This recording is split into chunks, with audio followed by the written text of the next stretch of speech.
Welcome to the deep dive. We've got some fascinating sources you shared with us today, notes and articles about a really, unprecedented development happening in West Africa. Yeah, it's quite something. So our mission here is to unpack this really swift move by three nations, Niger, Mali, and Burkina Faso, to reshape things. That's right. And your sources are calling it, potentially one of the fastest efforts in modern history to form a new kind of political and economic entity. Okay, let's jump right in then. The main event is these three countries deciding to form a confederation. So basically acting more and more like a single political and economic bloc. And the speed, like you said, the speed is really the headline here. It seems incredibly fast. It does. And maybe just to set the scene a little, the players are Niger, Mali, and Burkina Faso. They're all landlocked countries there in the Sahel. Right. And they've got, a shared complex history. We're talking colonialism, instability, recent military-led governments, and all three, actually. Exactly. But the sources you sent also stress this shared powerful goal. A real push for sovereignty, freedom from what they perceive as outside control, and this strong belief in African unity. Okay, so it's not totally out of the blue then. No, not entirely. It apparently started more pragmatically last year with a military pact, the Alliance of Sahel States, or AES, that was focused on mutual defense, protecting their sovereignty against security threats. Right, basic security cooperation. Pretty much. But here's where it gets really interesting and, as you said, fast.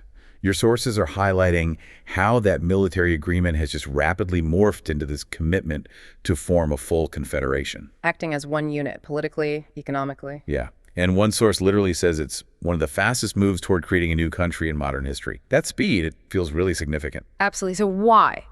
Why so fast? Yeah. What are the sources saying are the main drivers? Well, they seem to boil down to three main things. First, and this seems paramount, is sovereignty. They're being very clear about wanting to break free from, historical French influence, for one, but also broader Western ties they feel are too controlling. Okay, sovereignty number one. Makes sense, given the context. Second is security. The Sahel region faces huge challenges, terrorism, insurgency. It's incredibly tough. Yeah, constant headlines about that. So the idea here, according to the sources, is that by uniting, they can create a stronger, collective front against these threats they all share. More effective together than apart. Right. And the third? Economic independence. And this ties right back into sovereignty. Your sources mentioned they're actively rejecting the CFA franc. The regional currency linked to France. Exactly. And they're looking to develop their own economic systems, their own path. There's even a powerful quote mentioned in the materials attributed to them: "Only united Africa can truly be free." Wow. So framing it very much in that Pan-African context. Definitely. Cast this whole move as part of a much larger vision. So, okay, what does this confederation actually look like? What are they planning, according to the sources? Well, the formal paperwork, the legal stuff, is still in progress, it seems. But the political will is moving very fast. The sources talk about plans for a shared military defense system. Building on the AES. Yeah, exactly. Joint decision-making bodies, potentially a common currency down the road, maybe even a new name for this entity. Okay, so the nuts and bolts are still being worked out, but the direction is clear. Seems so. And how's the rest of the world reacting? I imagine it's mixed. Very mixed, and your sources capture that quite neutrally.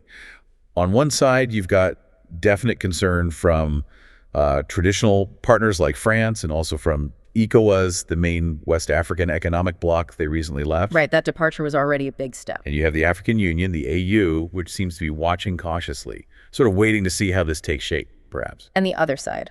Well, there's also apparently widespread celebration among Pan-African supporters across the continent. They see it as a really bold step towards self-determination. So if we pull back, what's the bigger picture interpretation here in the material you looked at? The sources suggest seeing this as more than just, three countries getting together. It's framed as a kind of message to the world. A message like Africa is rising on its own terms. That's a phrase used. It suggests this could be the start of something bigger, a challenge to the existing global order, a real push for African agency and strength. So redefining what independence really means today, beyond just flags and anthems, into real economic and security power. Exactly. That seems to be the core idea emerging. Okay, so wrapping up this deep dive, what we've seen from the sources you shared is this incredibly rapid move by Niger, Mali, and Burkina Faso to form a confederation. driven by these really clear goals: sovereignty, security, economic independence. Yeah, it's undeniably a major historical moment playing out right now, and it's actively challenging, well, the way things have been. It's a very bold assertion of wanting a different future, independent of those old structures. And the big question, the source material really leaves you, the listener, to think about is, will this new alliance actually last? Can it stand the test of time?